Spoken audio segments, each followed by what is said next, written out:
नमस्कार भक्तों। आज हम आए हैं 16 सोमवार की 16 कथा में। आज अपना पांचवा पांचवा व्रत है। पांचवें व्रत में हम आए हैं उबेश्वर महादेव मंदिर। ये उबेश्वर महादेव मंदिर है। ये उबेश्वर महादेव के मंदिर में अपन जाने से पहले ये उबेश्वर जी के यहाँ का तालाब है, जो इस बार अच्छी बारिश होने से ओवरफ्लो हो गया है और ये पानी की चादर चल रही है। आज की हम कथा यहीं पर करेंगे। आप सभी भक्तों से निवेदन है कि मेरा चैनल सब्सक्राइब कर लें ताकि मेरी हर वीडियो आप तक पहुंचे। बहुत ही शांत और पहाड़ों में बसे हैं उबेश्वर महादेव मंदिर। ये उदयपुर से 15-17 किलोमीटर दूर है और ये यहाँ का मंदिर से पहले तालाब आता है।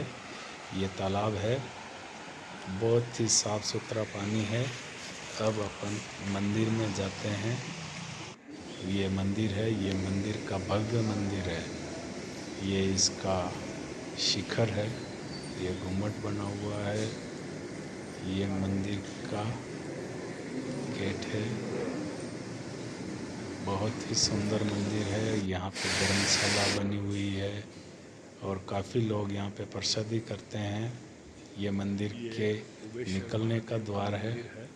ये मंदिर में जाने की एंट्री है। इधर से मंदिर में ये भक्त जन बैठे हैं। सभी सोमवार को यहाँ पे दर्शन का लाभ लेने आते हैं। ये महादेव विराजे हुए, ये शिवलिंग श्रृंगार किया हुआ। अब हमारे 16 शिवलिंगों में से 5वें शिवलिंग पर आज हम कथा कर रहे हैं। आगे हर वीडियो देखते रहें ताकि मैं 16 शिवलिंग पे आपकी कथा सुना पाऊँ। अब हम कथा प्रारंभ करने जा रहे हैं।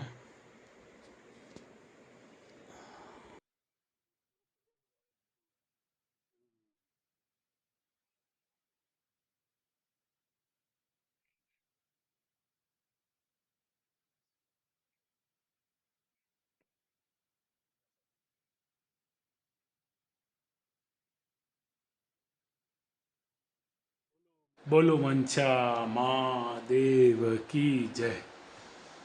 एक समय कैलाश पर्वत पर जबकि चारों ओर 18 भार वनस्पति फल फूल रही थी, सुंदर मंद सुगंधित हवा चल रही थी। ऐसे समय शिवजी तथा पार्वती जी एक सुंदर आसन पर विराजमान होकर इस छटा को देख रहे थे।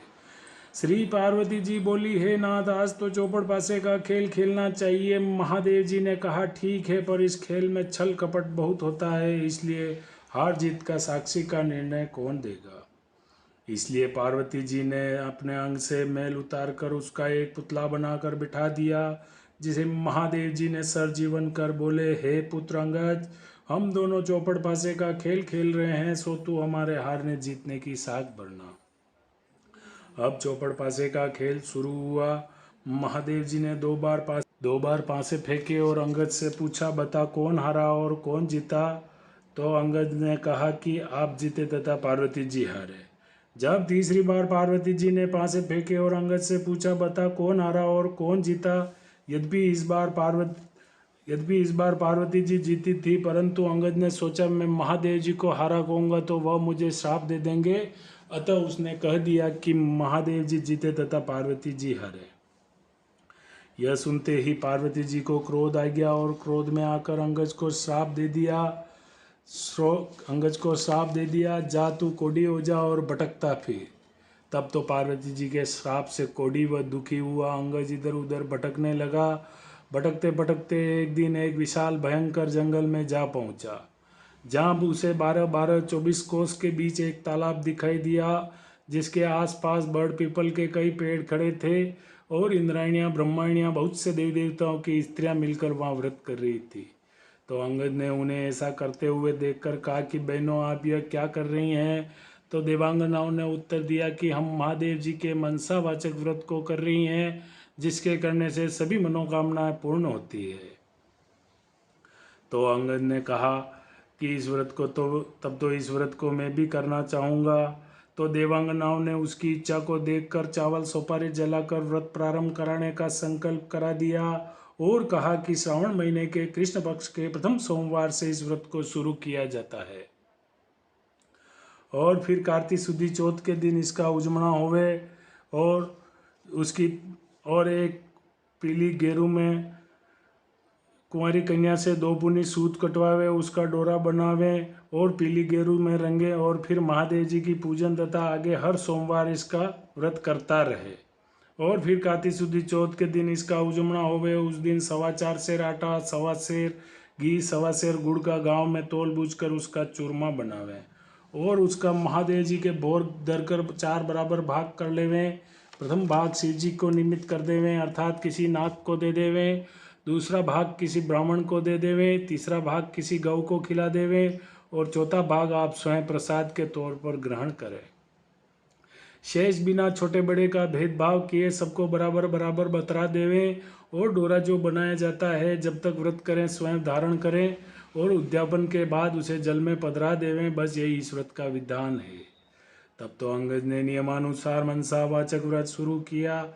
लगातार 4 वर्ष तक करता रहा। एक दिन उधर बेटे ही बेटे पार्वती जी को अंगद की याद आई और वियोग से घबरा कर महादेव जी से कहने लगी कि हे नाथ कोई ऐसा उपाय बतलाइए जिससे कि अंगद घर वापस लौट आए। तो भगवान शंकर जी पार्वती जी से कहने लगे, हे प्रिय, तुम मनसावाचक व्रत करो, तुम्हारी इच्छा अवश्य पूरी होगी। तब तो पार्वती जी ने भी विधि अनुसार डोरा बनाया और व्रत प्रारंभ किया। जो ही व्रत समाप्त हुआ अंगज कोढ़ रहित होकर विचरण करते हुए पार्वती जी से आ मिले। तो पार्वती जी खुशी के मारे हंसने लगी। तो अंगद ने सोचा कि मैं माता जी के बिना बुलाए लौट आया हूँ, यह जानकर हंस रही हैं, इसलिए वह गुस्से में भरकर वापस लौटने लगा। तब तो पार्वती जी ने उसको उठकर पकड़ लिया और बोली कि हे बेटा, फिर से तू कहाँ जा रहे हो? तो अंगद ने कहा कि हे माता जी, मैं बिना बुलाए लौट आया हूँ, यह जानकर आप हंस रही है, इसलिए मैं वापस जा रहा हूँ। पार्वती जी बोली, नहीं बेटा, मैं तुम्हारे आने से नहीं हंसी हूँ, मैं तो मनसावाचक व्रत के प्रभाव को देखकर हंसी हूँ, जिसे कि मैंने तुम्हारे मिलने की इच्छा से किया था। अंगद ने कहा कि यह व्रत तो मैंने भी किया है। तो पार्वती जी बोली, यह व्रत तूने किया तभी तो तेरे श्राप का प्रभाव नष्ट हो गया और यह व्रत मैंने किया जिससे मुझे खोया हुआ पुत्र फिर से आकर मिल गया। परंतु बेटा, अब तेरी क्या इच्छा है सो मुझसे कह। तो अंगद ने बोला कि हे माता, मेरी इच्छा है कि मैं उज्जैन का राजा बनूं।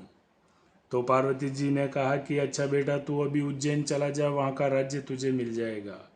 तो माता का आशीर्वाद पाकर अंगद वहाँ से चला और इधर उज्जैन जा पहुँचा। और इधर उज्जैन के राजा ने अपनी इकलौती कन्या का स्वयंवर रखा था और शर्त रखी थी कि हथिनी जिसके गले में वरमाला डाल देगी, राजकन्या का ब्याह उससे कर दिया जाएगा।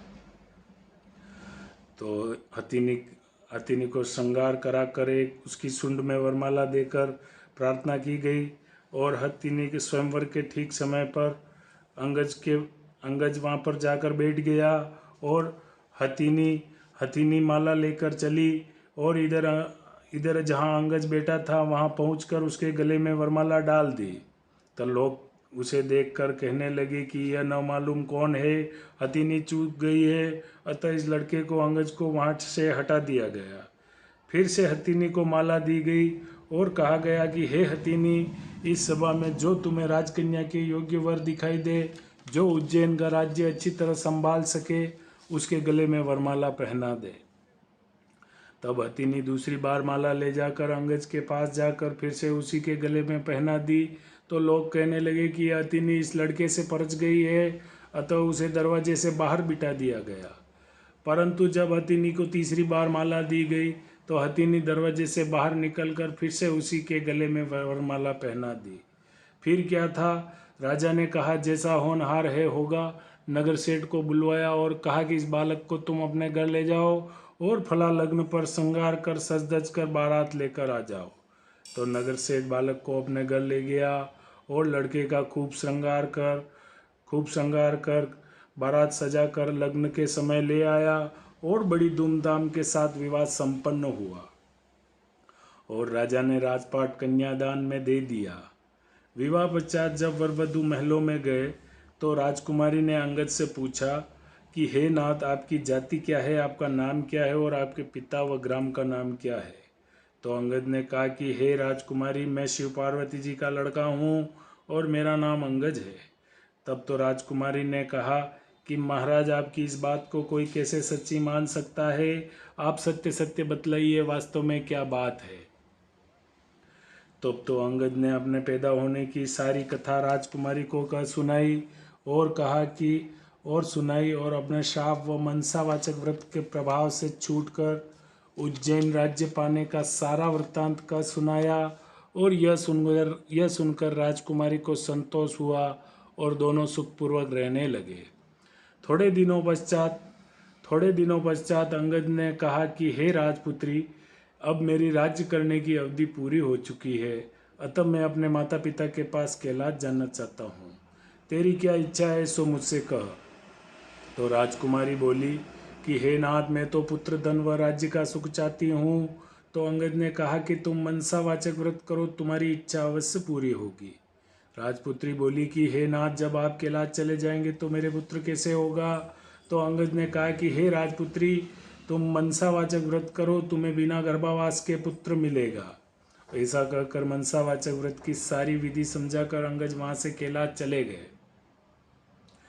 इधर राजकुमारी ने पति की आज्ञा अनुसार मनसावाचक व्रत शुरू किया। लगातार 4 वर्ष तक करती रही। भगवान शंकर जी बहुत प्रसन्न हो गए और एक दिन जब रानी दातुन कर रही थी तो अपनी दासी को ऊपर महल में जल की जारी लेने के लिए भेजा। जब दासी ऊपर महल में जाकर क्या देखती है कि एक सोने के पालने में एक सुंदर सा बालक सोया हुआ अपना अंगूठा चूस रहा है। तब दासी ने दौड़ते हुए नीचे आकर रानी को सारा हाल कहा और ऊपर ले गई। तब रानी ने बालक को देखकर उठाकर छाती से लगा लिया और महादेव जी से कहने लगी कि हे नाथ, यदि आपने मुझे पुत्र दिया है तो मेरे स्तनों में दूध पैदा कीजिए। रानी के इतना कहते ही रानी के स्तनों में दूध भर आया और सारे नगर में खुशी छा गई और सभी मनसावाचक व्रत को सराहने लगे। बालक का नाम फूलकुंवर रखा गया। धीरे धीरे फूलकुंवर बड़ा हुआ। अब सभी उसे राजकुमार कहकर पुकारने लगे। एक दिन राजकुमार ने अपनी माता से पूछा कि हे माता, मेरे पिता कौन है, उनका नाम क्या है और इस समय वे कहाँ पर है। तो रानी ने कहा कि हे पुत्र, तेरे पिता का नाम अंगज है, वे महादेव जी के पुत्र हैं और इस समय कैलाश में है। तो राजकुमार ने कहा कि हे माता, मृत्युलोक में इस बात को कोई कैसे सच्ची मान सकता है। तब तो रानी ने अंगद की उत्पत्ति और उनके श्राप व वंशावाचक व्रत के प्रताप से उज्जैन राज्य मिलने की एवं उनकी स्वयं की उत्पत्ति की आदि बातें कह सुनाई और कहा कि हे पुत्र, वंशावाचक व्रत करने वाले मनुष्य के लिए कोई भी बात असंभव नहीं है। यदि तुझे इसके पराक्रम का भान नहीं है तो तू स्वयं करके इसके फल को प्रत्यक्ष रूप से देख सकता है। तो फूलकुंवर कहने लगा कि हे माता, मेरी इच्छा है कि चेदीराज की कन्या, जो दुनिया की सबसे अधिक सुंदर मानी जाती है, उसके साथ मेरा विवाह हो। क्या इस व्रत के करने से ऐसा हो सकता है। तो माता ने कहा कि हाँ, इस व्रत के करने से तुम्हारी इच्छा अवश्य पूरी होगी। तब तो फूलकुंवर ने माता से संपूर्ण विधि पूछकर व्रत प्रारंभ किया। लगातार 4 वर्ष तक करता रहा। भगवान शंकर जी फूलकुंवर पर बहुत प्रसन्न हो गए और चेदीराज के स्वप्न में दर्शन देकर कहा कि हे चेदीराज, तू अपनी राजकुमारी का विवाह उज्जैन के राजकुमार फूलकुंवर से कर दे। तो चेदीराज ने भगवान शिव जी के वचन सुनकर अपनी कन्या का विवाह उज्जैन के राजकुमार फूलकुंवर से कर दिया। अब तो फूलकुंवर भी राजा हो गया था। एक दिन राजा फूलकुंवर शिकार खेलने के लिए वन में गया और उसको कोई शिकार हाथ न आया और भूख प्यास के व्याकुल होकर एक बाग में आराम करने लगा। देवयोग से वहां पर कोई ब्राह्मण आ पहुंचा और राजा को पंचांग सुनाया कि आज कार्ति शुद्धि चौथ है, अर्थात मनसावाचक व्रत के उजड़ने का दिन है। तो राजा ने कहा कि हे विप्रराज, मुझसे तो भूल हो गई है, आप मुझे भी पूजन करा दें।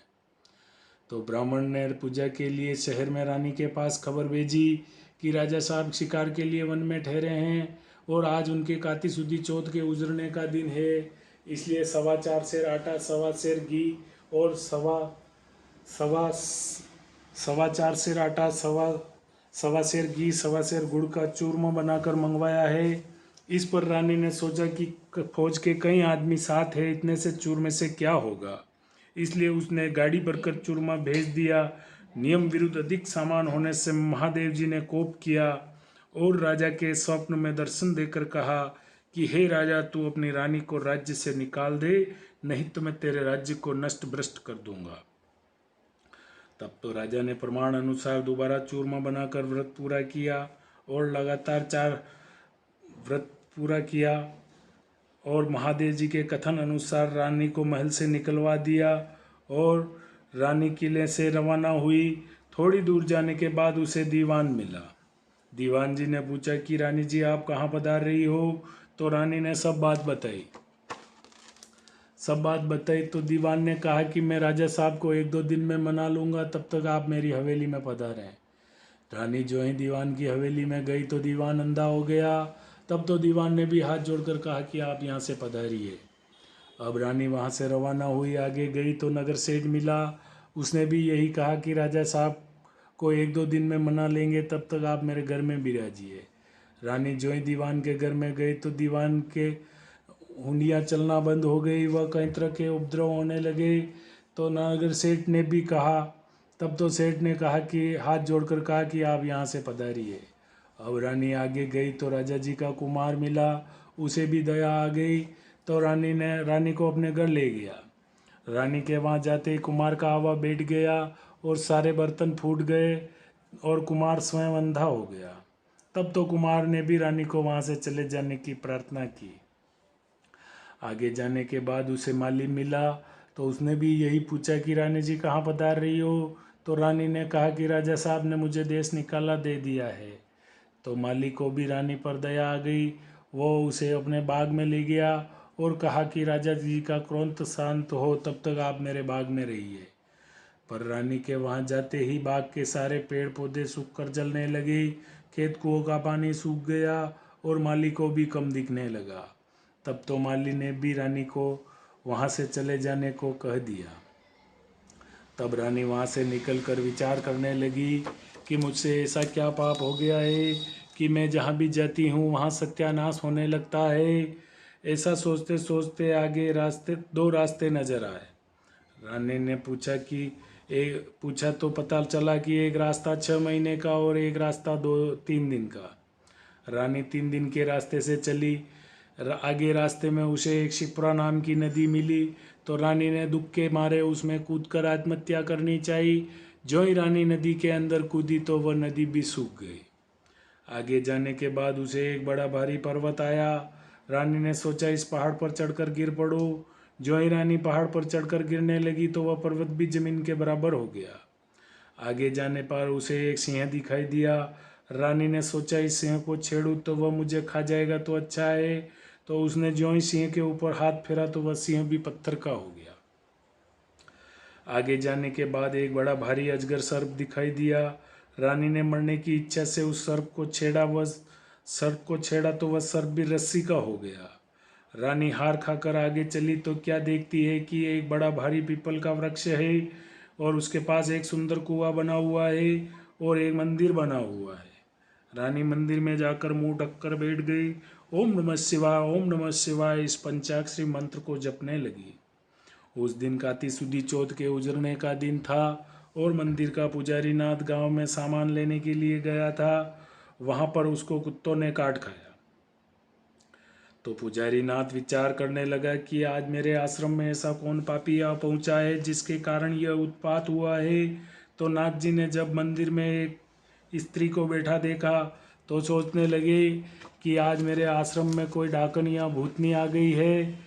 तो रानी ने नाथ जी को देखकर विनय पूर्वक बोली कि हे महाराज, मैं न तो कोई डाकन हूँ न भूतनी हूँ, मैं मानवी हूँ, आकाश की गहरी जमीन की जेली एक दुखी स्त्री हूँ। यदि आप मुझे धर्म की बेटी बनाओ तो मैं अपना सारा भेद कहूँ। नाथ जी ने यह स्वीकार कर लिया। तब रानी ने अपना सारा किस्सा कहा और फिर वहाँ से जाने लगी। भूख प्यास के वह चल नहीं सक रही थी तो नाथ जी ने उजड़ने का एक भाग का लड्डू दे दिया और लड्डू को देखते ही रानी को व्रत की याद आई। इतने में नाथ जी ने कह दिया कि यह मनसावाचक व्रत का प्रसाद है, इसका नियम है कोई राजा हो तो अधिक प्रसाद न बनावे, इसलिए यह एक भाग का लड्डू है। तब रानी को समझ में आ गई कि मैंने चूरमा ज़्यादा भेजा था, इसलिए मुझ पर महादेव जी ने कोप किया है। ऐसा विचार कर रानी ने नाथ जी से कहा कि हे महाराज, इस व्रत को तो मैं भी करना चाहती हूँ। तब नाथ जी ने कहा कि यह जो श्रावण महीने का प्रथम सोमवार आ रहा है, उस दिन इस व्रत को तुम शुरू करना। तो रानी ने नियमानुसार व्रत शुरू किया और जब कार्तिक शुद्धि चौथ का दिन आया और पुजारी नाथ जी गांव में जाकर सामान ले आए और 1.25 सेर घी, 1.25 सेर गुड़, 4.25 सेर आटे का चूरमा बनाया और कुंवारी कन्या से पौनी सूती सूट कटवाया, डोरा बनाया और चूरमे के 4 भाग किए और शिव पार्वती जी की चित मन से पूजा की। इस प्रकार व्रत करते हुए रानी को 4 वर्ष हो गए और महादेव जी ने राजा फूल कुंवर के स्वप्न में दर्शन देकर कहा कि हे राजा, तू अपनी रानी को राज्य में बुलवा ले, नहीं तो मैं तेरे राज्य को नष्ट भ्रष्ट कर दूंगा। तब राजा ने कहा कि महाराज, अब रानी का कैसे पता लगेगा? आपकी आज्ञा से ही तो मैंने उसे देश निकाला दिया है। तो महादेव जी ने कहा कि हे राजा, तू अपने 4 विश्वासी नौकरों को पूर्व के दरवाजे भेज दे, वहाँ बिना नाथे बेले की गाड़ी मिलेगी, वह गाड़ी उन्हें वहीं पर ले जाएगी जहाँ पर रानी रहती है। तो प्रातःकाल होते ही राजा के 4 आदमी भेज दिए, उन्हें बिना नाथों बेलों की गाड़ी मिली, वे चारों उसमें बैठ गए, वह गाड़ी उन्हें वहीं पर ले गई जहाँ पर रानी रहती थी। सेवकों ने रानी को पहचान लिया और कहा कि राजा साहब आपको बुला रहे हैं, इसलिए हम लोगों को भेजा है। तब रानी ने नाथ जी से कहा कि मैं आपकी बेटी हूँ, आप मुझे सीख देकर भेजो तो मैं जाऊँ। तो नाथ जी ने मिट्टी के हाथी, घोड़े, रथ, पालकी आदि बनाकर मंत्र के छींटे दिए, जिससे वह सच्चे हाथी, घोड़े, रथ, पालकी बन गए। तब रानी ने कहा कि हे पिताजी, रास्ते में मेरे छूने से कई जीवों का नुकसान हुआ है, उनका भी उद्धार होना चाहिए, नहीं तो मुझे पाप लगेगा। तब नाथ जी ने शिव जी के निर्मल्य स्नान कराए हुए जल की जारी भर कर दी और कहा कि हे बेटी, तू ओम नमः शिवाय कहकर जल की जारी का जिस पर छींटा डालेगी, वह पुनः अपने असली स्वरूप को प्राप्त हो जाएगा।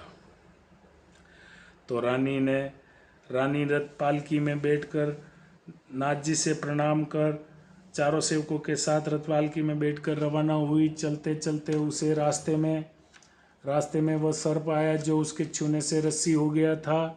तो रानी ने ओम नमः शिवाय कहकर मंत्र का उच्चारण कर जो ही जल का छींटा डाला तो वह सर्प बनकर चलने लगा। आगे वहीं पहाड़ आया जो रानी के सिंह आया जो पत्थर होकर पड़ा मिला। तो रानी ने ओम नमः शिवाय पढ़कर जो ही छींटा डाला तो वह जीवित होकर गरजता हुआ वन में चला गया।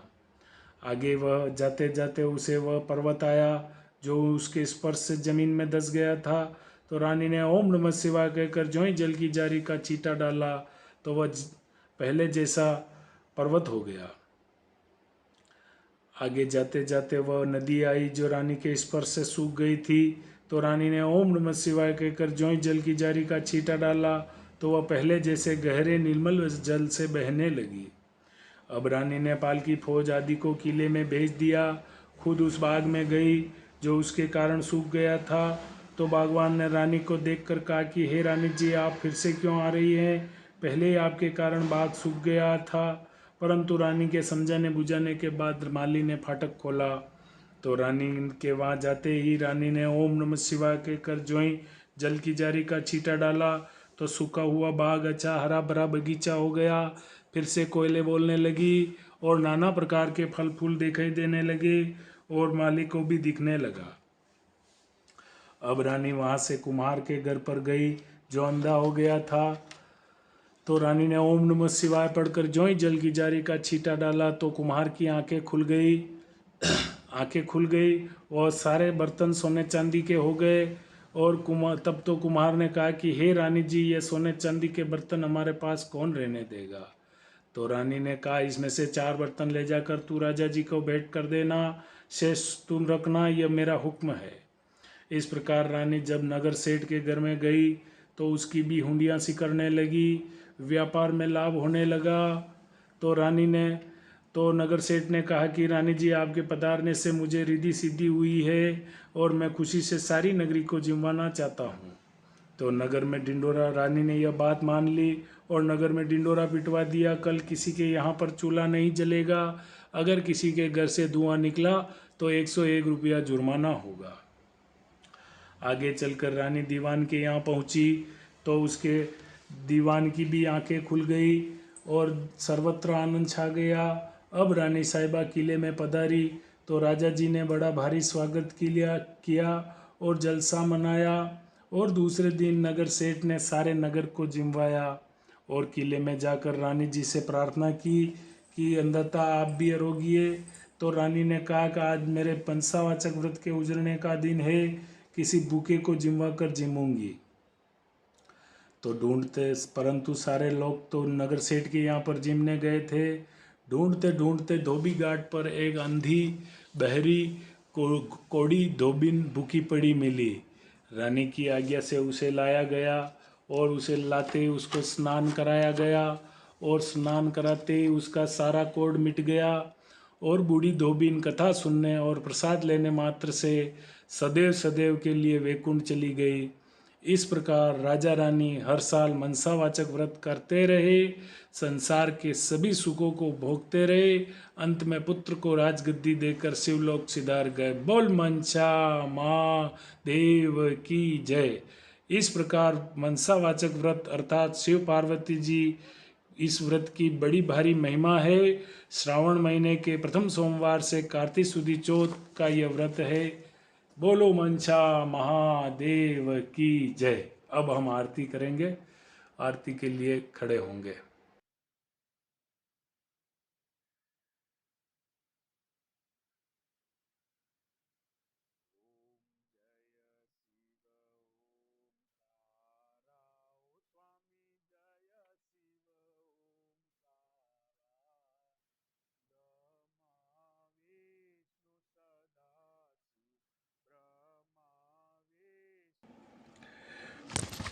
ओम जय शिव ओमकारा, ओ स्वामी जय शिव ओमकारा।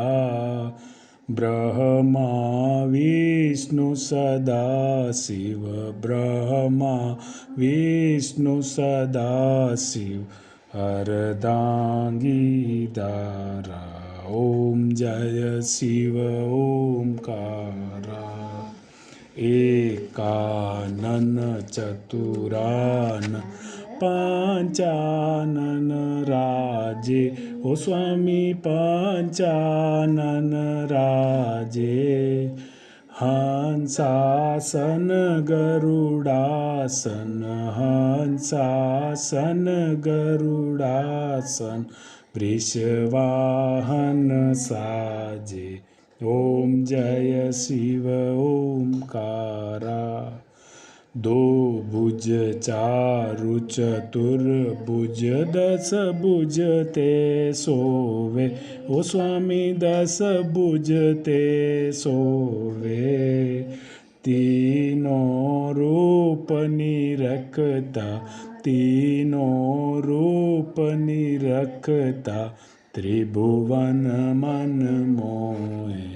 ओम जय शिव ओमकारा।